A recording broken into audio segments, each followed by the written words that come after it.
요나가 바다에 던져지고 물고기 뱃속에서 3일을 지내다가 물고기가 요나를 토해냅니다. 그 구절은 요나서 1장 17절과 2장 10절에 이렇게 기록되어 있습니다. 여호와께서 이미 큰 물고기를 예비하사 요나를 삼키게 하셨으므로 요나가 밤낮 3일을 물고기 뱃속에 있으니라. 여호와께서 그 물고기에게 말씀하시매 요나를 육지에 토하니라. 이 구절에서 우리는 하나님은 참 이상한 방법으로 명령을 어긴 요나에게 벌을 주시는구나, 이렇게 생각할 수도 있을 것입니다. 하루 정도만 물고기 뱃속에 요나를 두거나 다른 방법으로 요나를 혼내실 수도 있는데 왜 3일이나 어두운 물고기 뱃속에 요나를 두셨을까, 이런 생각을 하실 수도 있을 것입니다. 하지만 이것은 우연이 아닙니다.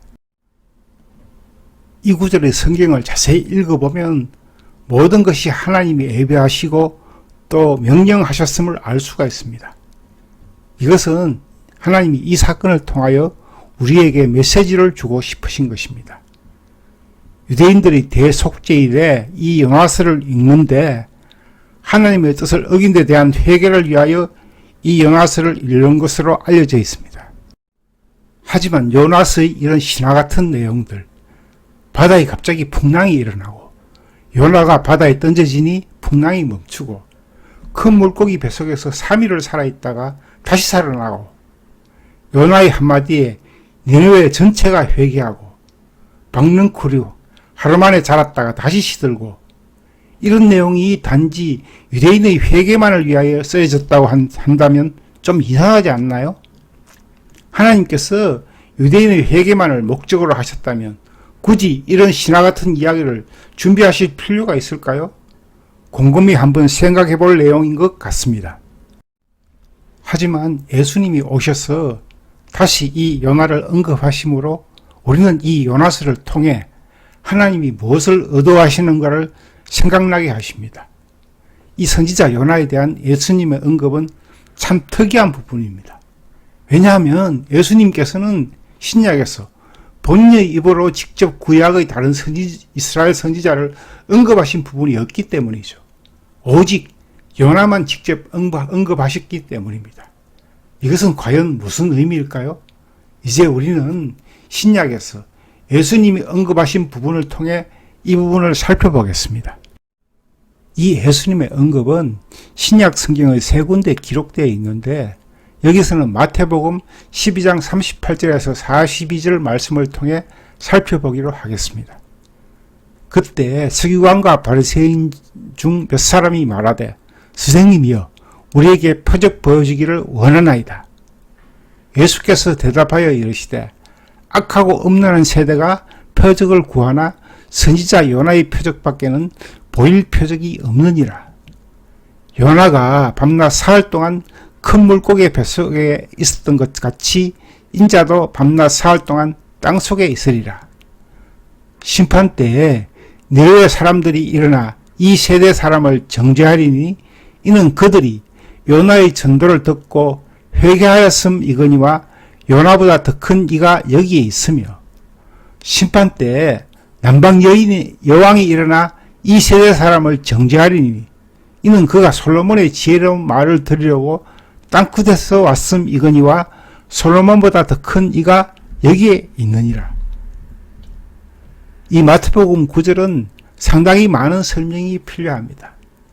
하지만 이것을 여기서 다 언급할 수는 없고 간단한 설명과 요나에 대해 언급한 부분만을 나누고자 합니다. 서기관과 바리새인이 예수님에게 구한 표적은 어떤 기적이 아닙니다. 이 마태복음 12장 앞부분에 이미 예수님은 많은 사람의 병을 고쳐주십니다. 즉 많은 신유의 기적을 보이신 것이죠. 서기관과 바리새인도 이것을 알고 있었고 그래서 신유의 기적을 베푸신 예수님의 정체가 궁금했던 것입니다. 이런 기적을 베푸는 너희 정체가 무엇이냐 하고 묻는 것이죠. 여기서 여러분이 아셔야 할 것이 있습니다. 신유, 기적, 방언 이런 것들은 기독교의 전유물이 아닙니다. 다른 종교나 미신 이런 것에도 이런 기적의 사례가 많습니다. 그래서 서기관과 바리새인이 귀신의 왕 바알세불을 언급하는 것이죠. 이런 기적을 행하는 너는 귀신의 앞잡이가 아니냐, 너의 정체를 밝혀라 하는 말을 완곡하게 표현하는 것이 12장 38절인 것이죠. 이런 질문에 예수님은 직접적인 답변을 하시지 않고 뜬금없이 요나의 표적을 이야기하십니다. 그리고 요나가 물고기 뱃속에서 3일을 지내다가 토해낸 것과 예수님이 십자가에서 죽은 후 3일 있다가 부활하실 것을 이야기하시는 것이죠. 즉 하나님이 요나를 통해 예표로 남겨두신 것이 예수님이 앞으로 당해야 할 것이라는 것을 말씀하시는 것이죠. 그리고 41절과 42절에 이런 일을 당해야 하는 이유를 말씀하십니다. 요나보다 더 큰 이, 솔로몬보다 더 큰 이. 여기서 요나는 니느웨의 구원을 위해 니느웨에서 외친 선지자입니다. 최초로 이방인들에게 멸망, 즉 구원을 외친 선지자이죠. 그리고 솔로몬은 하나님의 은혜를 통해 이스라엘의 번영을 이룬 왕입니다. 주변 각국에서 이 번영을 부러워하고 많은 사람들이 솔로몬의 지혜를 확인하러 이스라엘로 방문하는 것이죠. 그리고 이 번영과 솔로몬의 지혜가 모두 하나님의 은혜라는 것을 확인하게 됩니다. 즉 솔로몬을 통해 열방의 구원을 행하시는 것이죠. 즉 요나나 솔로몬을 통해 열방의 회개와 구원을 이루었으며 그 대상은 이방인들입니다. 즉 예수님은 이런 열방을 향한 구원 계획의 마침표를 찍으러 오셨다는 것이죠. 그것이 요나보다 더 큰 이, 솔로몬보다 더 큰 이의 의미인 것이죠. 예수님이 십자가에서 돌아가시면서 다 이루었다라고 말씀하신 것이 바로 그것이죠. 즉 하나님의 열방을 향한 구원 계획의 마침표를 다 이루었다라고 말씀하시는 것이죠. 하나님은 벌써 몇백 년 전에 요나스를 통해 하나님의 열방의 구원 계획을 미리 예표하고 계신 것이죠. 요나스는 이런 의미를 가지고 있습니다. 그래서 요나스는 다른 선지서와 비교하면 그 내용이나 구성이 독특한 것이죠. 이제 마지막으로 요나로 대변되는 이스라엘 사람들의 생각과 이에 대한 하나님의 언급입니다. 그것은 박능쿨의 사건인데요. 이것은 요나서 4장 5절에서 11절에 나옵니다. 요나가 성읍에서 나가서 그 성읍 동쪽에 앉아 거기서 자기를 위하여 초막을 짓고 그 성읍에 무슨 일이 일어나는가를 보려고 그 그늘 아래에 앉았더라. 하나님 여호와께서 박능쿨을 예비하사 요나를 가리게 하셨으니 이는 그의 머리를 위하여 그늘이 지게 하며 그의 괴로움을 면하게 하려 하심이었더라. 요나가 박능쿨로 말미암아 크게 기뻐하였더니 하나님이 벌레를 예비하사 이튿날 새벽에 그 박능쿨을 갉아먹게 하심에 시더니라. 해가 뜰 때 하나님이 뜨거운 동풍을 예비하셨고 해는 요나의 머리에 쪼임에 요나가 혼미하여 스스로 죽기를 구하여 이르되 사는 것보다 죽는 것이 내게 나으니이다 하니라.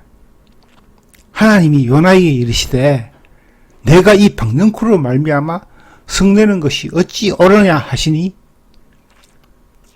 그가 대답하되 내가 성내어 죽기까지 할지라도 옳으니이다 하니라.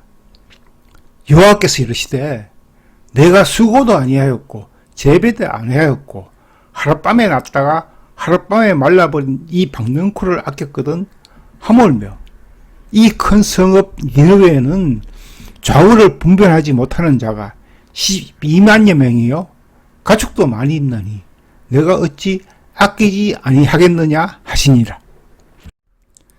요나는 40일 후에 니느웨가 멸망하는가를 성 밖에서 초막을 짓고 지켜봅니다. 이 행동은 두 가지로 해석할 수가 있습니다. 그것은 첫 번째로 요나는 니느웨가 구원을 받는 것이 심정적으로 싫다는 것입니다. 두 번째는 이스라엘로 돌아가면 이스라엘 사람들에게 면목이 없다는 것입니다. 그래서 요나는 하나님께 내가 성내어 죽기까지 할지라도 옳으니이다 하고 끝까지 버팁니다. 이스라엘 사람들의 선민의식이 뿌리 깊이 박혀 있는 것이죠. 그러자 하나님은 4장 10절에서 11절에 설명을 해주십니다. 여호와께서 이르시되 내가 수고도 아니하였고 재배도 아니하였고 하룻밤에 났다가 하룻밤에 말라버린 이 박넝쿨을 아꼈거든. 하물며 이 큰 성읍 니느웨에는 좌우를 분별하지 못하는 자가 12만여 명이요 가축도 많이 있나니 내가 어찌 아끼지 아니하겠느냐 하시니라. 즉 하나님은 이렇게 말씀하시는 것이죠. 이스라엘은 내가 열방의 구원을 위해 예표로 사용하는 하나의 국가요 하나의 샘플이다. 나의 구원의 방향은 너가 그토록 사랑하는 이스라엘 한 나라가 아니고 내가 만든 모든 나라 즉 열방이다. 이것을 당시 요나가 알아들을 수 있게 이스라엘을 한 박넝쿨로 열방을 니느웨로 예를 들어 말씀하시는 것이죠. 이런 하나님의 말씀을 끝으로 요나서는 끝납니다. 하나님께 대들기를 잘하는 요나가 아무 말도 못하고 이렇게 요나서가 끝이 난 것을 보면 요나는 하나님의 뜻을 깨달은 것이라고 생각합니다. 이후 요나에 대한 아무 기록도 남아있는 것이 없습니다. 아마 선지자 생활도 더 이상 하지 못하고 조용히 여생을 지내다가 죽은 것이 아닌가 생각해 봅니다. 저는 이 요나서를 보면서 유대교를 믿는 이스라엘 사람들의 생각이 났습니다. 왜 아직도 뿌리 깊은 선민의식에 사로잡혀 있는지 이해가 되지 않습니다. 이 뿌리 깊은 이스라엘 사람들의 의식에 대해 마태복음 말씀을 나누면서 요나서를 끝맺을까 합니다. 무화과 나무의 비유를 배우라. 그 가지가 연하여 지고 잎사귀를 내면 여름이 가까운 줄을 아나니 이와 같이 너희도 이 모든 일을 보거든 인자가 곧 문 앞에 이른 줄을 알라. 여기서 예수님이 비유하신 무화과 나무는 이스라엘의 국화입니다. 지금까지 이 동영상을 보신 분은 이 비유가 무엇을 말하는지 이해하시리라 생각됩니다.